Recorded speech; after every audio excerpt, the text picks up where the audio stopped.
دوستو یہ بات تو ہر کوئی جانتا ہے کہ اللہ تعالیٰ نے ایک جنت بنائی ہے جو مرنے کے بعد نیک لوگوں کو ملے گی، لیکن ہماری اس دنیا میں ایک ایسا انسان بھی گزر چکا ہے جس نے اللہ تعالیٰ کو چیلنج کرتے ہوئے کہا، اللہ نے جو جنت بنائی ہے جو مرنے کے بعد نیک لوگوں کو ملے گی، میں وہ جنت اسی دنیا میں بناؤں گا، جسے آج دنیا شداد کے نام سے جانتی ہے۔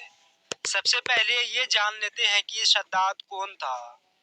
دوستو ہماری اس دنیا میں ایک ایسی قوم گزر چکی ہے جس کا نام قوم عاد تھا، جس کے بارے میں اللہ تعالیٰ نے قرآن پاک میں ارشاد فرماتے ہیں، ان کے جیسی قوم نہ اللہ تعالیٰ نے ان سے پہلے پیدا کی اور نہ ہی ان کے بعد کسی قوم کو پیدا کیا۔ قوم عاد احقاف کے اندر آباد تھی۔ احقاف ایسی جگہ تھی جہاں ریت کی ایک بڑی ٹیلے موجود تھی۔ احقاف کا یہ علاقہ یمن اور عمان کے پورے علاقے پر پھیلا ہوا تھا اور قوم عاد یہاں پر آج سے لگ بھگ 8,500 سال پہلے آباد ہوا کرتی تھی۔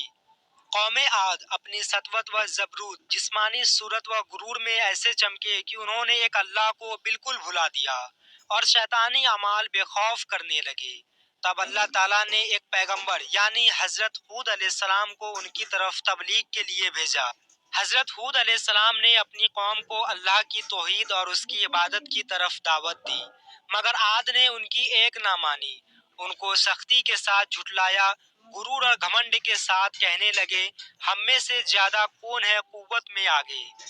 اس وقت قوم عاد کا ایک بادشاہ تھا جس کا نام شدید تھا، لیکن شدید کے مرنے کے بعد اس قوم کا بادشاہ شدید کا چھوٹا بھائی یعنی شداد بنا۔ شداد کی حکومت یمن اور عمان سے لے کر عراق تک پھیلی ہوئی تھی۔ حضرت ہود علیہ السلام نے شداد کو ایمان لانے کے لیے کہا۔ شداد بولا، اگر میں ایمان لے آؤں تو ہمیں کیا فائدہ ہوگا؟ تو حضرت ہود علیہ السلام نے فرمایا کہ اللہ تمہیں اس کے بدلے میں ہمیشہ ہمیشہ کی جنت دے گا۔ تو شداد بولا، اس میں کون سی بڑی بات ہے؟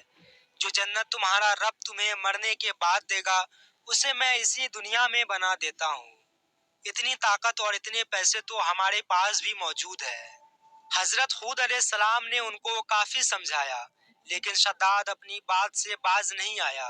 اس نے حکم دیا، عدن کا ایک علاقہ ہے جسے جنت بنانے کے لیے چنا گیا، جس میں موسم ٹھنڈے اور باغیچے لگائے گئے، اس کے اندر نہریں بہائی گئی، پھر سونے اور چاندی کے اینٹوں سے محل بنائی گئی۔